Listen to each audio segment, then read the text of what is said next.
3, 2, 1, 0.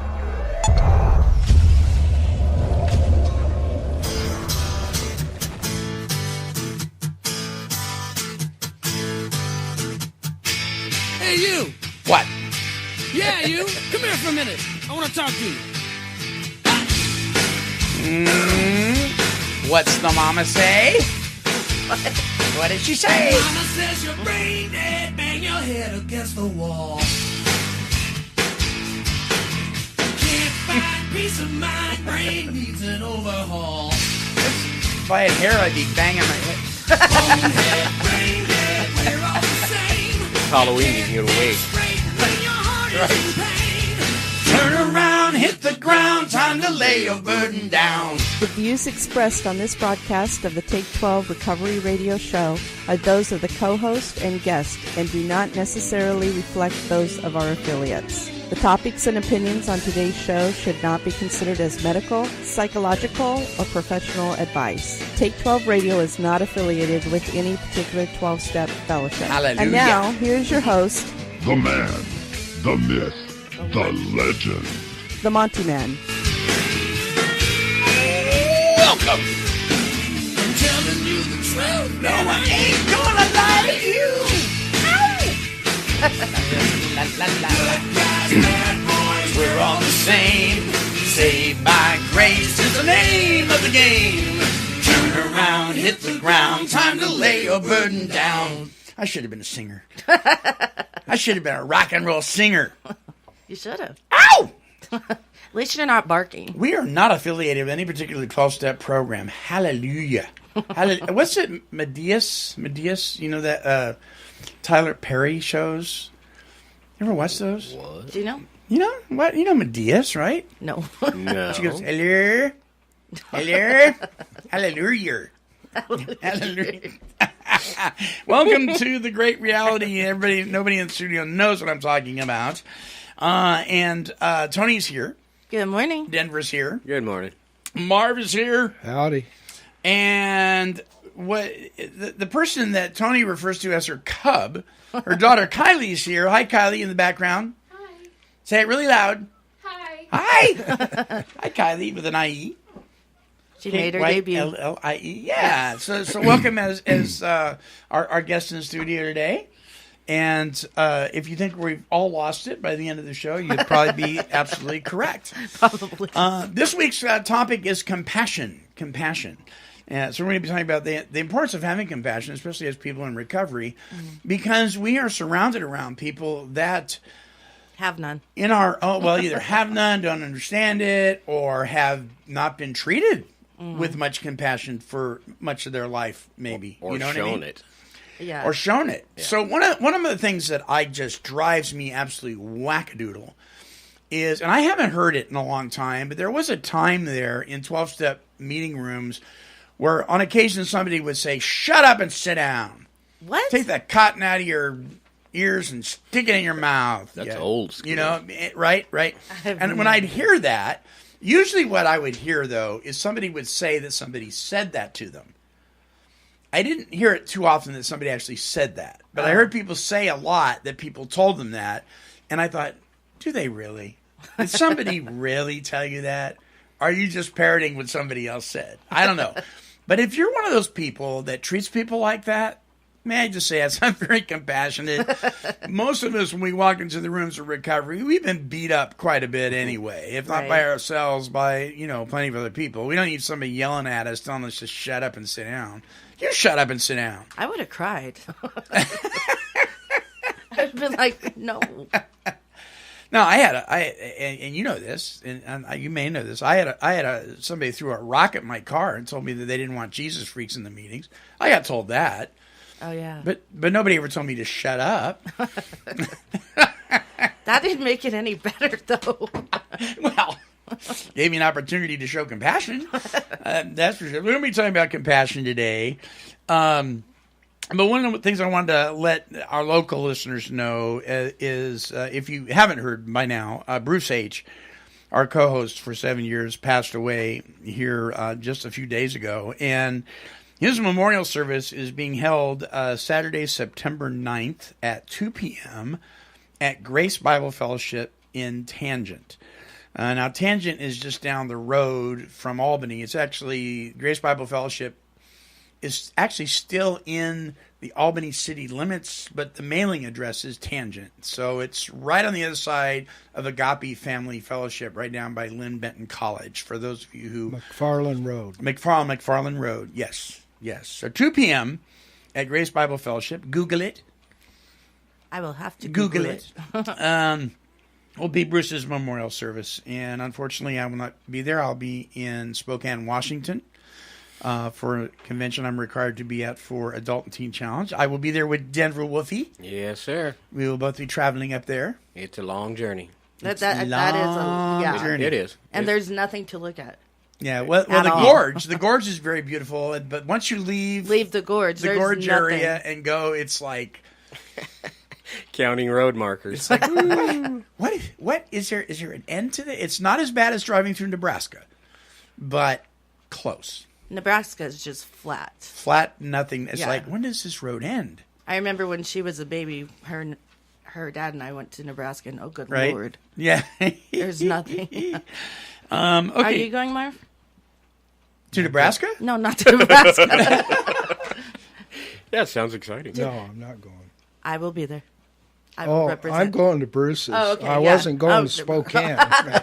Or Nebraska. So I was very flattered. I was asked to speak at the memorial service. Unfortunately, I can't go. But I think Bruce understands. Yeah. And so we wish everybody the best for that. I know it's going to be a very emotional time, but Tony will be there representing, And so and Marv will Bruce. be there Or representing. Yes, Marv. I said Bruce. yes, indeed. He'll be there too. Yeah. In more ways than one. Yeah. So let's talk about sleep for a minute. I thought this was really interesting. And Tony, you have you read your recent? I haven't gotten mine yet. You haven't read this yet. So struggling to get up the first time the alarm sounds. Do you struggle to do that? Get up right after the alarm sounds? I don't even set an alarm. You don't even set an alarm? No, I'm awake. Before you try anything else, we recommend setting yourself an earlier bedtime. Getting 30 minutes. That makes sleep. sense. We laugh. Yeah, getting 30 minutes of sleep every night will make getting an extra 30 make it easier to get up in the morning. Sleep loss is cumulative. It works together. Cumulative. So if you get 30 more minutes of sleep every day for 5 days, that's 150 more minutes of sleep than you would have had otherwise. So you may get 10 more minutes of sleep by hitting the snooze button, you think, Usually what I do. but you would have been better off Just kidding. consolidating that sleep by simply setting your alarm for 10 minutes later. So what they're saying, what they've said, I was reading more of this, when you wake up and the alarm goes off and you hit the snooze button, you never really go back into REM sleep. No. And so you would have actually gotten more sleep if you just set your alarm for 10 minutes later and try to instead of hitting the snooze button and trying to go back to sleep. So forget the snooze button. If you have to get up at 7 and you hit it for 10 minutes, set your alarm for 7:10. Can I add something? Yeah. On Facebook, social media, whatever you want to call it, there's a post right now that says, if you want to change the world, start by making your bed. Please, if you see that, punch on it and watch it. Really? It's a military officer of some type talking about change, and if you really want to be successful in the world, start the day by making your bed. And it's very compelling. I love that's it. very I interesting. never make my bed hard. James does. Mike D talks about that. About when in his early recovery, his sponsor told him the first thing I want you to learn how to do is make your bed. Because he wouldn't make his bed. He said even if your day just doesn't amount to much, you come home to a freshly made bed. What better way to end the day? So it was just, it's a good listen. It's worth hearing. Huh. And make your bed. Make your bed. Yeah. Get up early when that first alarm goes off. Make your bed. There you Start go. your day. There you go. Right? That's very good advice, I think. Because that is true. Nice to make Stop bed. right there. It's time for Monty Man's Weekly Wine. That's right. All right. I have to tell you, I am really, really, really disgusted with the motion picture industry. Oh no. Not the people that make the movies, the people that show the movies. So Marcia and I went. I knew it. We went to go see the Emoji Movie. Cute movie. Absolutely ridiculous, stupid, waste of time, waste of money, but cute. I should have waited until it came out on video. But it was my 20-year. I hadn't had a drink in 20 years. How are you going to reward yourself? Well, we're going to go eat food that's not good for us and go see a movie. So that's what we did. So in celebration of that milestone, we went and I said, let's see something lighthearted. I don't want to go see a heavy movie right now. So we thought, well, go see the Emoji Movie. The Emoji Movie was very emotional. It's an emotional movie. It's emoji. Oh, gotcha. I'm just making a joke. It wasn't emotional at all. I sat there and went, seriously? But it was cute. It was very cute. It would have been fine. But we went to this theater, and I'm just going to name the theater because I'm never going back. It's the theater at the Lancaster Mall in Salem, Oregon. Oh, yeah. So we walk in, and I park in the handicap spot, which was right across from the ticket booth. I'm thinking, this is a good day, right?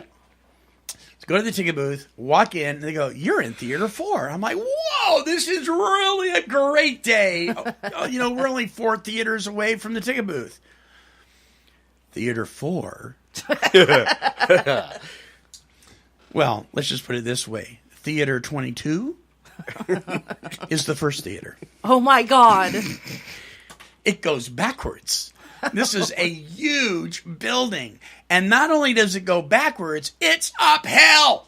Oh, my God. It actually goes uphill. No escalators. I am like, are you serious? And then it turns, and then it goes straight, and then it turns again. And I'm like, where is this? Oh, my God. It's an adventure. It never fails. Every time I go to see a movie, even if it's here at Albany Cinemas, the movie I want to see is on the other end. Research. I'm telling you, there is an evil gnome out there that goes ahead of me and tells them to change theaters. It's ridiculous. Okay, now I will tell you this. From the ticket booth to Theater 4, which was, I am telling you, was a very long way away. I saw the picture. Right, you saw the picture? Yeah, it's actually twice that length. Oh, was it twice that Yeah, length? that was halfway. Oh. Put it on Instagram. I put the picture on Instagram. By the way, if you want to go to my Instagram, it's Monty Manic. Manic? You're looking at me M-A-N-I-C. like I'm going there. Anyway, so anyway, I will tell you, there was one bench between the ticket booth and Theater 4. Oh, my God. One bench. Was it even halfway? No, it was almost when you start. Oh, my God. Now, they did have railings on the side, so that tells me they recognize that handicapped people do come to the theater. But why? Why build a theater that is that long? I don't get it. So that's part. Now, here's the other part of the Theater Weekly Wine. A small soda. Oh, boy. Yes. $6 for a small soda. And you would think for $6 you could get a refill. No. So not only do you not get the refill, if you want a refill, you got to hike all the way back.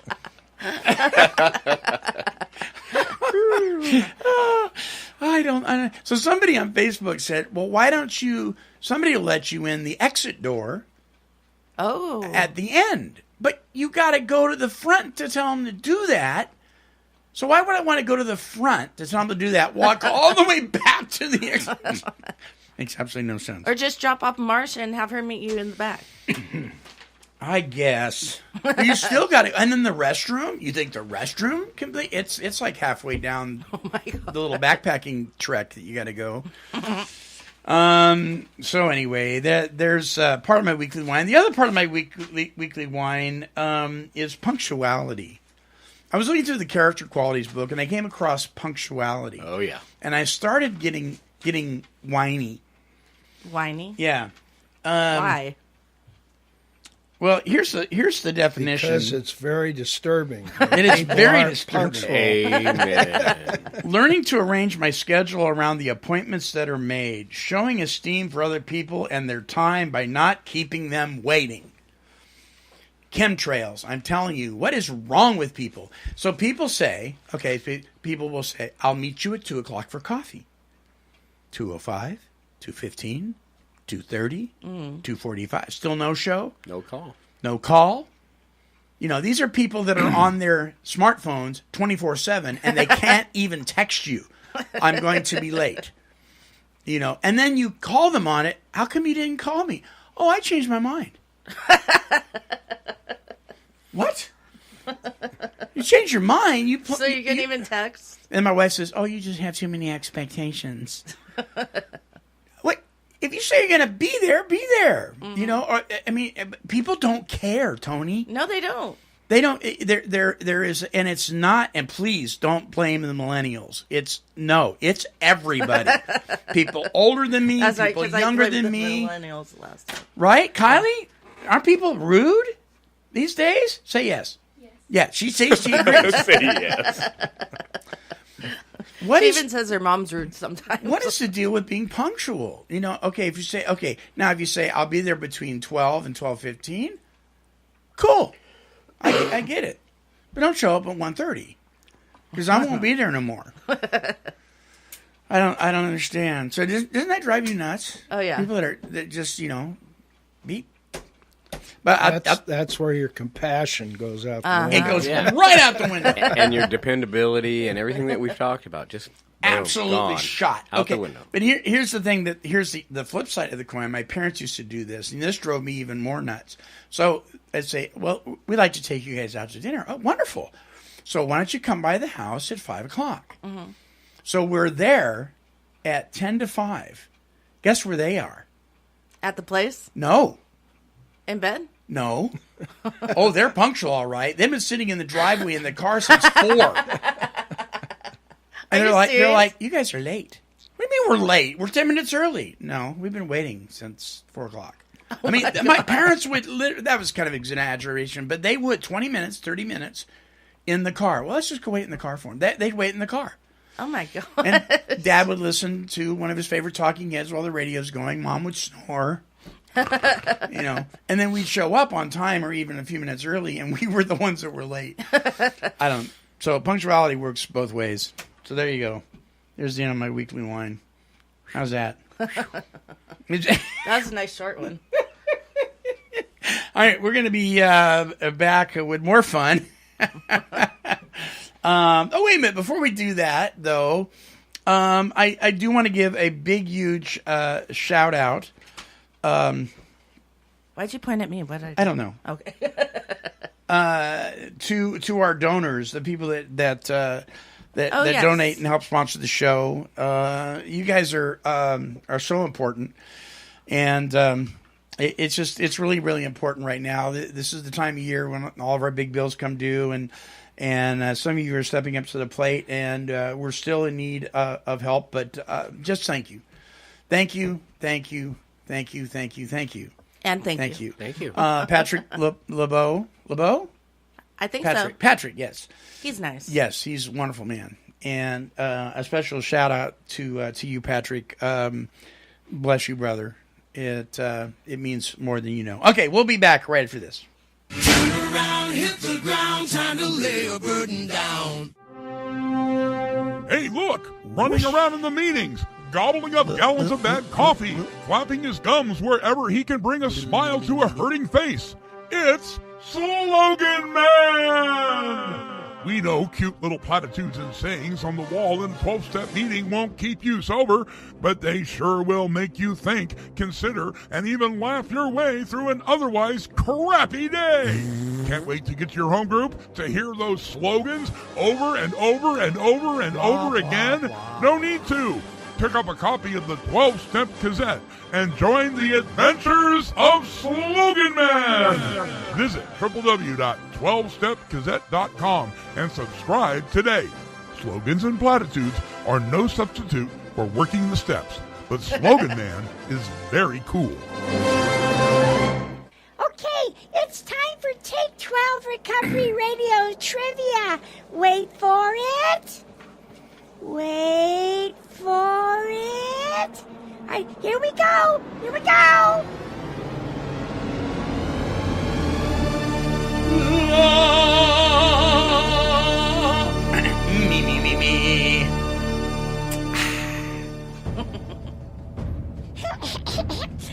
Okay, take it away. The martini. And certainly I shall. Yippee. Yes, thank you, Cecil. Zippity doo dah day. Okay, this week's trivia is coffee. Ooh. Coffee trivia. So if you get it right, and if you get it wrong, there we go. All right. You like that, Kylie? That's horrible. That's Depending on what kind of coffee you drink. Yeah, exactly. That's why I can't drink That those. AA coffee. Ooh. Hey, I buy good coffee for my meetings. Do you? Yeah, Yeah, good for you. I'm not cheap. Yeah. All right. Okay. Quiz number one. Trivia question number one. Where was coffee first discovered? Here's your choices. Ethiopia, Brazil, or Colombia? Marv, what do you think? Columbia. Colombia? What do you think, dear Tony? I go with Colombia. I'm going to go with Brazil just because I want to be different. Today. Kylie, what do you think coffee was discovered? Is it Ethiopia, Brazil, or Colombia? What do you think? Loud. Ethiopia. Okay, Kylie says Ethiopia. She is correct. What? It is Ethiopia. Yeah. See, I have a smart Boy. cup. Is that a lucky Love it. guess? Or yeah, see, yeah, okay, good. Oh, by the way, if you win this, you win this. Okay. That's really that's it. Revel in your victory. Yes, yeah. Number two, where is the corporate headquarters of Starbucks? Oh, Is it New York, Boston, or Seattle? Tony? yeah. Let them guess Okay, first. Marv, go ahead. Seattle. Seattle? Seattle. Uh-huh. Is it Seattle? Is it Seattle? All right, you guys Seattle. are all correct. Yeah, it is Seattle. I'm from Tacoma. I know that. Number three, which country drinks the most coffee per capita? Is it USA, Finland, or Italy? Who drinks more coffee? Italy. USA. Italy. What do you think, Kylie? USA, Finland, or Italy? I say USA. USA? Okay. What do you I think? go with that. USA? What do you USA. think? Italy. Italy? Well, you're all wrong. It's actually Finland. Oh, wow. Why do they need to be awake in Finland all the time? I don't know. They drink more coffee. Number four, the most expensive coffee in the world is called Kopi Luwak. Kopi Luwak. What kind of coffee is this? And here are your choices. Coffee from a tree on the top of a 16,400-foot mountain? Coffee from... Do you know it? What? Go ahead, Monty. Please. From cat poop. Indulge us. Is it coffee from cat poop, or is it coffee brewed from a one-of-a-kind machine? Top of a mountain, cat poop, or a one-of-a-kind machine? What do you think, Marv? Oh, jeez. Top of the mountain. Top of the mountain? Kyle, do you think it's cat poop, a machine, or top of the mountain? It's cat poop. It's cat poop? Okay, what do you think there? From an extremely fine machine. No, I'm going with top of the mountain. I really can't do cat poop. Okay, what do you think, Tony? See, and this is where we think like. I was going to say cat poop, too. Well, you guys would be correct. It is cat poop. Yeah, so it comes from gross. cat or weasel poop. I have Yeah. a lot of that at home, then. Do you, I need to sell that. No, coffee. you know they make earrings. Not Roca. They make jewelry and earrings in some of these tourist traps when you drive across country, made out of, poop from animals. You mean I've been sitting on a gold mine all this time? Probably. And I never knew. Yeah, first time I saw it was at Trees of Mystery in Northern California. I love that At the place. Redwood Forest. They had squirrel poop earrings. Petrified, right? Huh? Petrified. No, fresh. Well, no, Fresh. Yeah, we're really thinking Well, there's- mold as you go. they're condensed and then they're as you shellacked, go.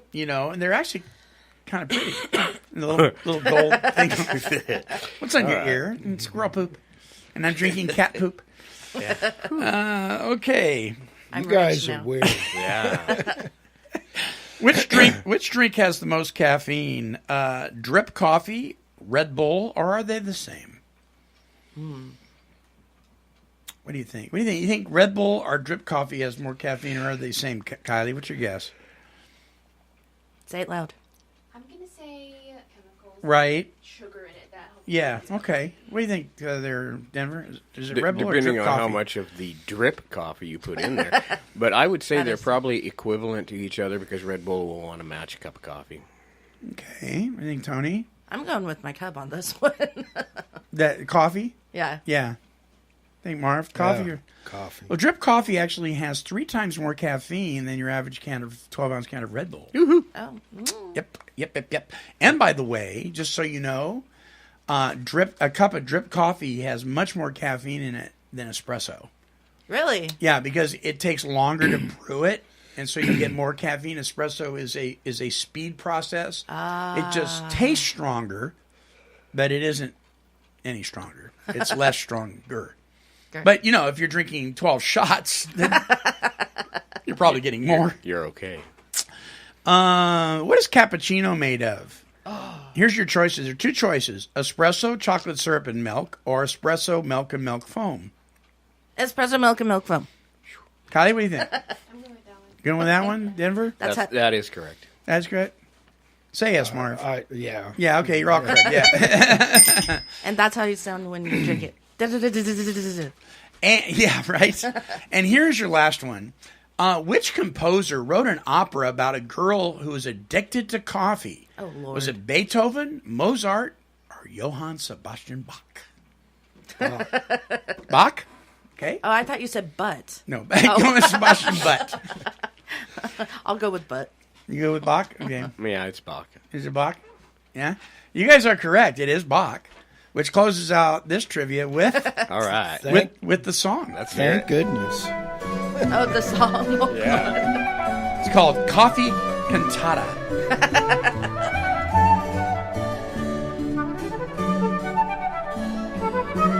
Coffee is wonderful.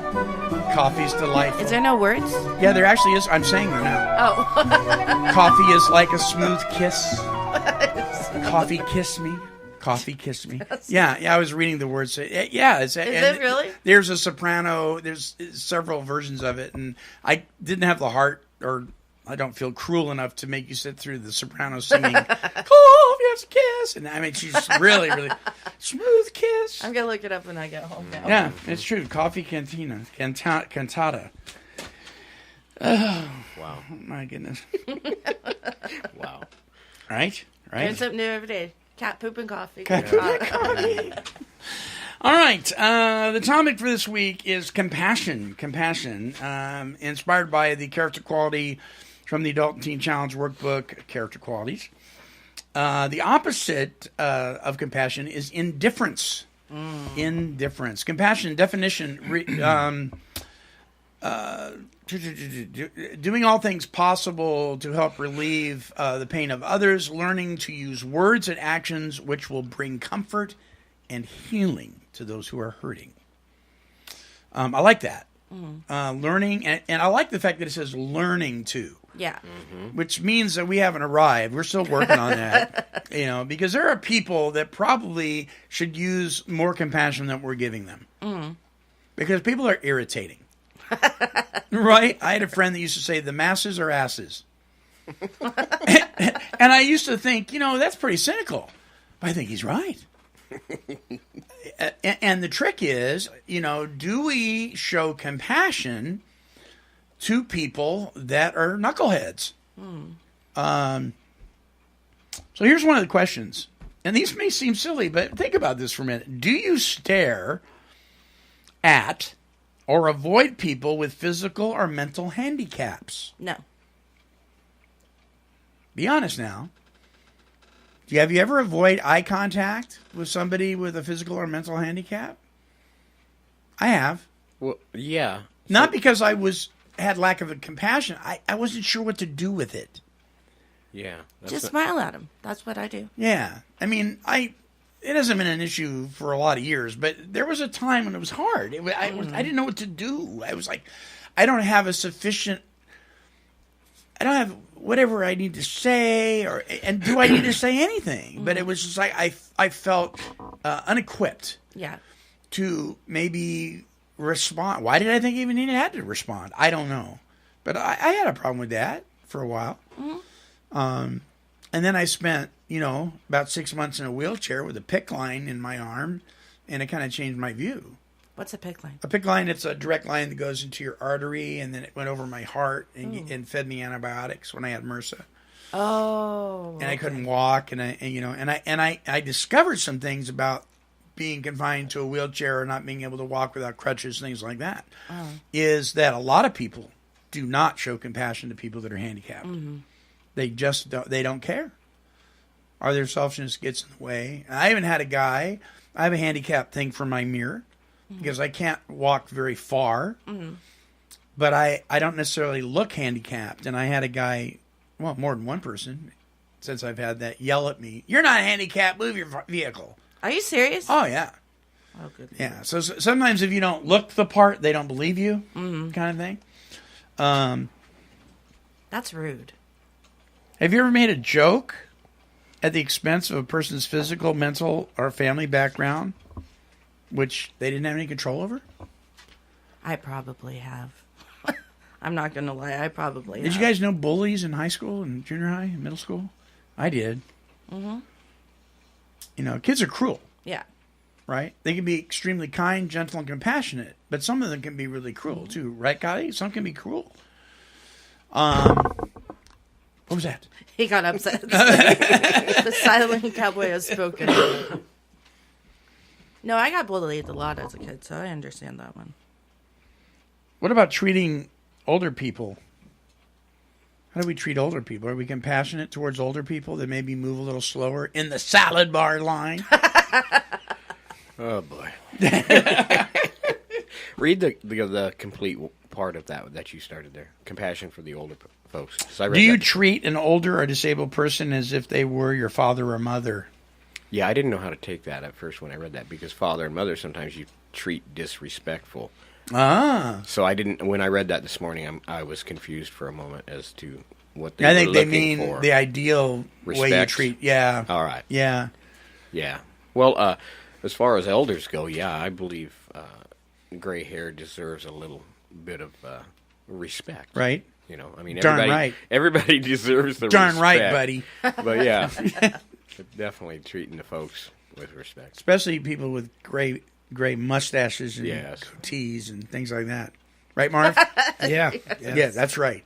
Sorry, ladies. I love old people, though. I Well, think I've they're known cute. some ladies that had facial hair. Let's put it that way. Oh, You know, the bearded Yeah, lady. I know. Right? So, compassion for people that we're uncomfortable around. I think more people are probably less compassionate because they're uncomfortable than they are mean.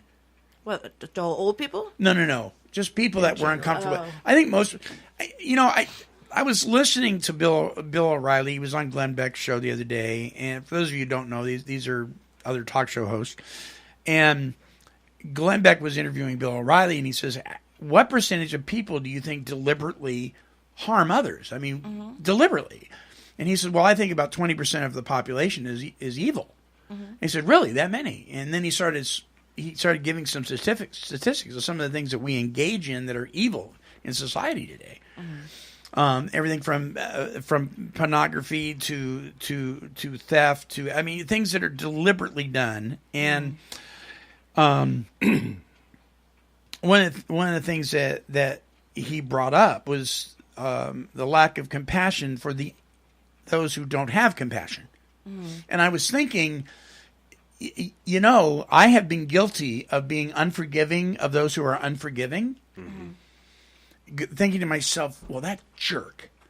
Look how non-compassionate they are for this guy over here in the news or whatever. And then I became that person. I had no compassion for the person who had no compassion. So then I became that same person. Right? That makes sense. Yeah. But his point was most people, 20% is a large amount, but that's still not most people. Most people will do uncompassionate things or inappropriate things unintentionally. I mean, it's because we're uncomfortable. We don't know how to deal with people that are hurting. And so sometimes we just won't, or we'll ignore them. Or maybe we'll do something worse. Maybe we'll say something because we're scared out of fear. When my father passed away, my mom, it was interesting because the pastor of her church and the people that were very supportive of my father, they stopped communicating with my mom altogether. And it really hurt her. And so she never went back to church. So I think what was going on wasn't that they were trying to shun my mom. They didn't know how to deal with it. So instead of trying to, they just swept it under the carpet. And unfortunately, she got really hurt by that. Well, yeah. So it wasn't an intentional thing, but it was still very hurtful, So I was thinking about this as it relates to people in recovery. What about people who are the chronic relapsers?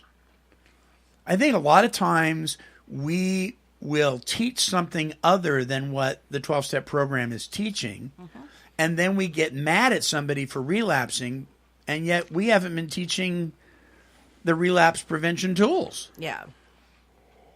Just get plugged into service work, just go to meetings, and you'll be fine. And then they relapse. They've never worked the step. They've never been taken through any kind of recovery process. And then we blame them for And then we that. blame them. And we don't have a lot of compassion. Yeah. Now, the big book of AA talks about people that are unwilling to do the work and how we need to let them go and move on, right?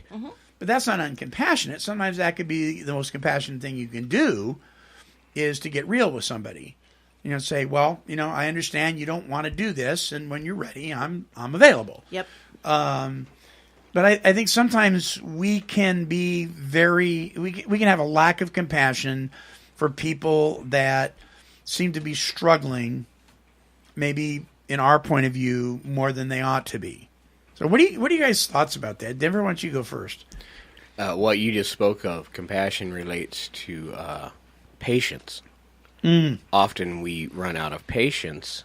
Yeah. Because we start out with this compassion. We want you to get better. We want someone to get better. We want you to get this because we've got it finally. Right. But somebody along the lines probably showed us more compassion than maybe they stepped up at the plate and showed compassion. So to make this work, you've really got to have some patience and understanding. And I think in the addicted world that we deal with, you've got to really have some compassion. We have 7 core values at Teen Challenge, and one of them is compassion. Right. You've got to be able to understand and give somebody time. You've got to love on them.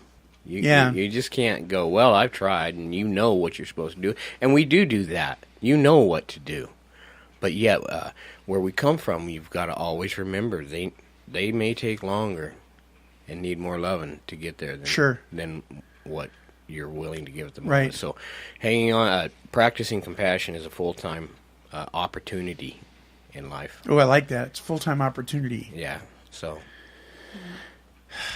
what do you think, Tony? Have you noticed a lack of compassion amongst your recovery brothers and sisters sometimes? Well, yeah, I mean, it happens kind of every day. Sure. You could see new people come in the room. Like, I've worked with people, and the first one who relapsed, I got mad at myself. Then my sponsor's like, well, it wasn't you, it was them. And then I got mad at them. She's like, no. You can't get mad at them. You're sending a message. You're sharing your experience, strength, and hope, but you got to have a little love and compassion for them because they're not where you're at. They're still sick. Sure. I mean, I'm still sick too every day, but that I have it in remission. They are just learning. So yeah, I learned a big lesson from that about love and compassion and patience and everything like that. Right. So Right. Marv? Yes, sir. Want to chime in there? That's me. compassionate. Well, I like what you said a few minutes ago about this is a learning process. Yeah. We have to be taught. And what struck me, as a matter of fact, just a minute ago, in the group that I go to right now, there are a half a dozen cases in there of people who have cancer. Oh, wow. And then, of course, there's been, in the last 3 months, 2 members that have passed away. Yes. And so while you guys have been talking, it dawned on me, people that come into those meetings have no choice. They're faced with that stuff. It's right there in front of them, right across the table sometimes. And they don't know how to deal with it. They're scared. It Yeah. scares them. Yeah. And so my thinking about that is how that, if they're serious about staying sober and clean, and they keep coming back, then that process and compassion in that area is going to keep growing because it's inevitable. It's right there in front of them. And that whole process of what people go through, specifically with cancer and stuff like that, they come into the rooms and they talk about, well, I've started chemotherapy, or I'm doing this, or I'm doing that. And that kind of unfolds in front of these newer people who haven't ever been faced with that kind of stuff. Yeah. And it teaches them. And the other thing I was thinking about is, like so many things in recovery, it doesn't have a lot to do with feelings. Yeah. It has to do with the idea, for me, okay, I'll just speak for me, that it's in the bigger book and in the big book, it talks about, like Denver said, loving on people, love them, love them, love them. And you don't do that with feelings. That's an action. Right. And having compassion, I know what I've dealt with in the last couple of months, a couple of times. Specifically, the other day, a guy came up to me who's having I wouldn't wish it on anybody, this horrible time. I don't want to get into specifics. Sure. And I didn't know what to say to him. Mm-hmm. And he's right here like this in front of me, and he's telling me all this stuff, and I'm actually kind of getting scared because we're reaching into this intimate, personal stuff that I have a hard time with anyway. Right. And I'm what do I do? What do I do? What do I do? And I'm silent. I'm just kind of but I can't come up with what I feel is adequate. Yeah. Yeah. Well, he quits talking. I still haven't said anything. I haven't left. I mean, I'm still sitting there. Mm-hmm. And the best I could do is just reach out, take my hand, and put it on his shoulder and say, you know what? I'm praying for you. Mm-hmm. That's the best I could do. And sometimes that's really good. That could be very powerful. People Right. need to know that somebody else cares enough. I don't know. Yeah. If any of that Yeah. made any sense, but It made Yeah, perfect it made sense. You bet. Because I think that shows wisdom too. Because sometimes we can think that we got to come up with just Yeah. the right formula. Yeah. Try to fix it. And- anxiety comes up, and Yeah. I got to do something. I got to do something to fix it. And you can't. Right. and sometimes, really, one of the things I've noticed with working with addicts and alcoholics is that most of the time we're dealing with people that just want to know that you're willing to listen. Yep. Are you willing to sit down, no matter what they're saying, and just hear them out? Without saying, well, you need to share the message, not the mess. Oh, please. Yeah, that gets to me. Get over it. Well, you know what you're doing right now? You're not sharing the message, right? Cussing somebody out. And to me, there's different kinds of cussing, right? There's different kinds of profanity. There's different kinds of profane speech. It doesn't have to be the F word. Yeah. Well, how come you're being such an idiot? Or, share the message, not the mess. What's wrong with you? We don't put up with that in here. That's Yeah. profane. That's harsh. And sometimes, I think most of the time, people just want to know that people have enough compassion to just listen. I think that's one of the biggest therapeutic values of a support system, right? That's one reason why we don't crosstalk. They don't want you to comment. They just want somebody to know that they care have an enough that ear. you're going to Yeah. sit still and listen and value what I have to say. You don't have to agree with me. Just be compassionate enough to hear me out. I don't know how many times people have said, wow, now I feel so much better. Just because you listened. Just because you listen. Yep. It's because you gave somebody that respect to do that. Now, I understand carrying the message, not the mess. I get it, but if we have nowhere, and we talk about, well, don't come here to dump. Well, if we have nowhere to dump, where are you going to dump? What do you do?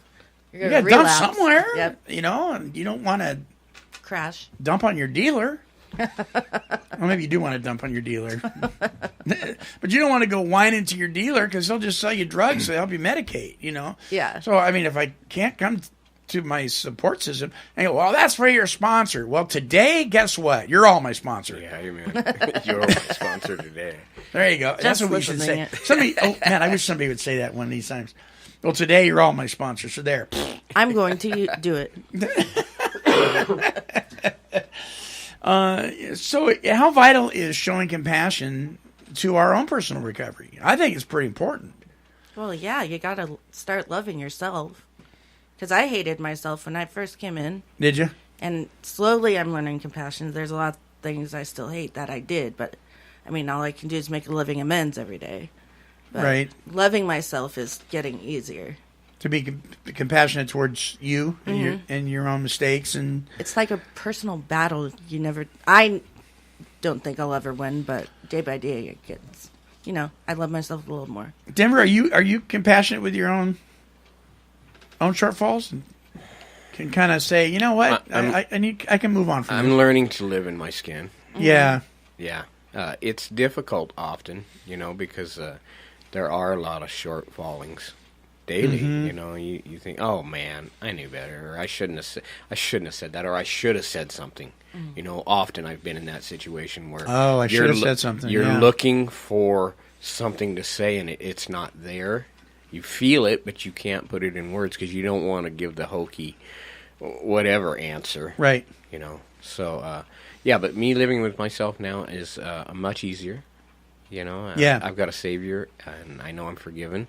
So that part's taken care of. Now it's just the personal growth and realize that I'm going to stumble and I'm going to make a mistake or 15, But, yeah, living in my skin has got a lot easier in the last year or so, for sure.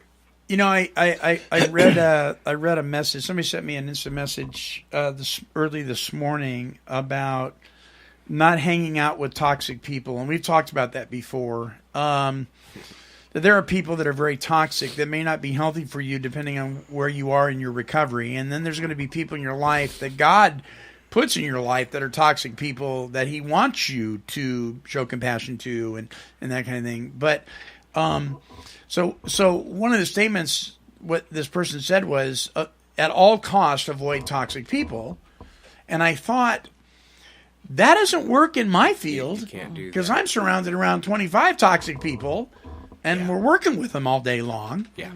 And I get that you need to get away. I get that you need to have space in your bubble and all that kind of thing. But can we really completely avoid difficult people? I don't think that's possible. So I think what we need to do is learn how to maneuver that. Yeah. And part of that is learning the art of compassion. But it can be rough when, right now where I work and where Denver works, we're going through this season where there's a lot of turmoil going on. And we recognize it as a spiritual battle. Mm-hmm. We tend to be mad or angry or frustrated at the wrong entity. Mm-hmm. Frustrated is a great word. Great word. Yeah. Instead of being ticked off at the old devil, we're mad at each other. Yep. And we got to stop and go, wait a minute. Who's the author of confusion? It's not you. Mm-hmm. It's not me. There's another force here at work, and we have authority over that. Yeah. As believers in the God who is God, we can stand and say, you know what? No. God, give me the strength to have patience, understanding, compassion, because I don't have it on my own. I just don't have it. There was a song years ago that says, if it wasn't for grace, I'd be in your face. Mm. So if it wasn't for God's power and grace, I would not be compassionate. So, again, it's one of these things where we need to be not leaning on our own understanding, mm-hmm. but in all our ways acknowledging the one who can do for us what we cannot do for ourselves, mm-hmm. and that's God. for these compassionate things. Now, the scripture verse that goes with compassion comes from 1 John 3:17. But if someone who is supposed to be a Christian has money enough to live well and sees a brother in need and won't help them, how can God's love be in him? Mm-hmm. So what that tells me, that boils down to me, if I see a need and I'm able to fill it, I need to fill it. Mm-hmm. And that need may not be financial. It may be just a need to comfort. Yeah. I need to make myself available.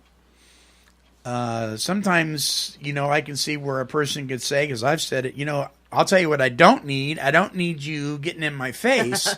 I'm already in enough pain. So sometimes we just need people to back off. Just back off and be a listening ear. Yeah. So compassion is an interesting thing, because compassion can work in another way too. And I think sometimes we think that compassion always means we pat somebody on the behind and say, oh, it's okay, when it's not okay. Mm-mm. Relapse is not okay. Yeah.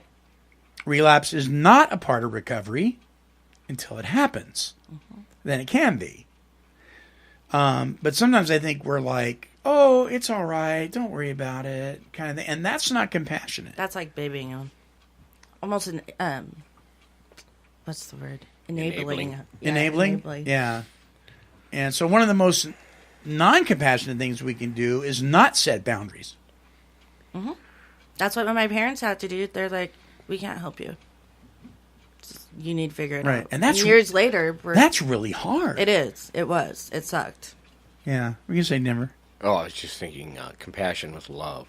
Mm-hmm. It's sometimes love doesn't come in the form of, oh, good job, or it's okay. Right. Sometimes it's like, dude, you're not dudette, whoever.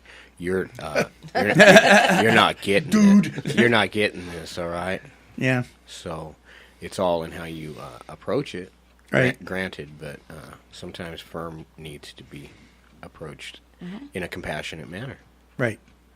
I think when firm turns to harsh, that's when we're wrong. Mm-hmm. Yeah, harsh. But sometimes compassion is firm. Mm-hmm. Sometimes it has to be firm. Do I love you enough to tell you the truth? Mm-hmm. And down the line, I'm sure those that are wanting and receive recovery, will realize that firmness was compassion. Oh yeah. In a moment. I've told my parents I'm not mad at them that they did that.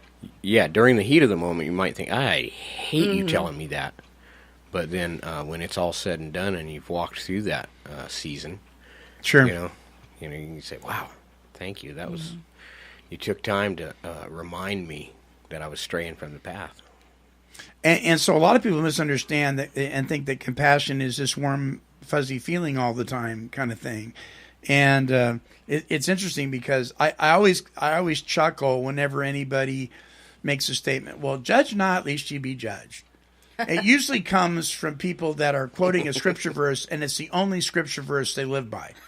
They won't live by any of the other ones, but boy, they'll shove that one in your face, And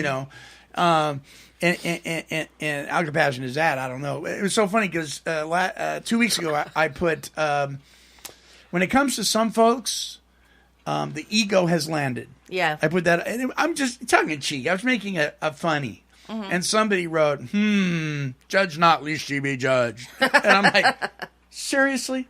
So I wrote back and said, this is not a judgment, it's an observation. And I saw that. And they went, oh, really?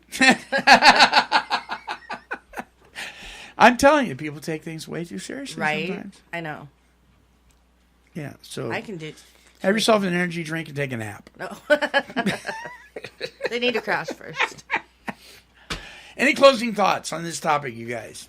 Marv? No. No, Tony? It's a daily lesson. It is a daily lesson. Denver? Amen. Kylie, do you think we're crazy now? No? I'm really glad you were here. Thank you. It went by pretty quick, right? Yeah. So maybe next time we'll give her a microphone. Ooh. Kylie on the mic. Kylie on the mic. Kylie on the mic. And our little sleep information was brought to you by the Bathroom Minutes. Oh, boy. Brought to you by the Dollar Shave Club. If you ever read a whole one of those, it has some interesting facts. facts. They got really interesting stuff. Yeah. Bathroom Minutes, yes. Although it should Kylie, say I'll show you my bathroom first one when hour we for get me home. because when I go to the, I'm in there for a long time. So's James. Yeah, guys in their reading material and I think he plays a game on his phone, though. I'm like, hello, get out. Texting on the toilet. texting on the toilet. That sounds like a Weird Al Yankovic song or something. It does. I can't lie, Facebook. All right. So a reminder that Saturday the 9th, which is coming up here at Grace Bible Fellowship at 2 p.m., is Bruce H's memorial service. If you could be there, it would be much appreciated. All right. Our closing song is by, make sure I'm in the right spot here, is not the Coffee Cantina or Cantata. I was hoping it was. Yeah. Is called Say Yes to Life by our friend Kelly Z. Check this out.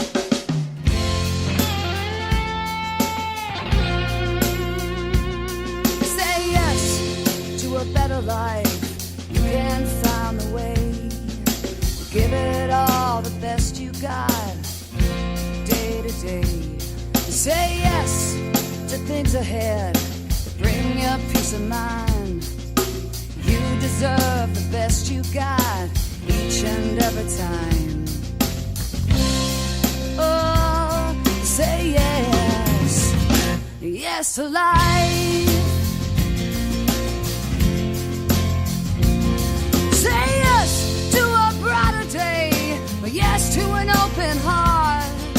To all that you can give yourself, it's the place to start. Say yes, oh, and make a choice. Turn your life around. No one else can do that for you. That's the truth I found. Oh, I say yes. Oh, I say yes. Yes to life. Oh, yes to life. You may feel weak, but you're stronger than you know. If you reach out for life, that's where you'll go. Oh, where you go.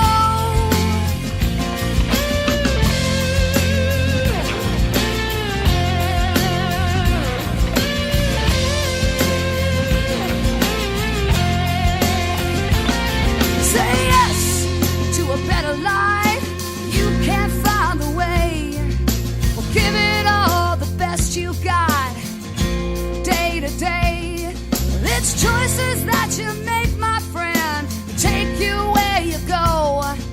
It's up to you, it's what you do. That's the truth I know. Oh, say yes. Oh, say yes. Oh, say yes. Yes to life. Say yes to life. Say yes to life. Say yes to life. I'm gonna say yes to life. I'm gonna say yes to life. I'm gonna say yes to life. Life, life, life. Yeah, yeah, yeah, yeah. Say yes to life. Yes to life. Yeah. Say yes to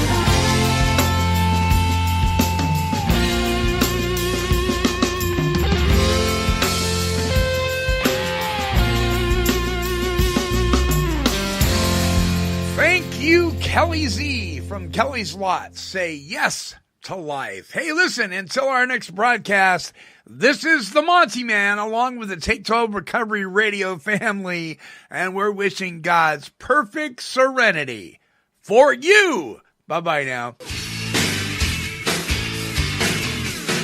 guys, bad boys, we're all the same. Saved by grace is the name of the game. Turn around, hit the ground, time to lay a burden down. This has been a broadcast of KHLT Recovery Broadcasting. She's a super cat, she's super kitty, meow.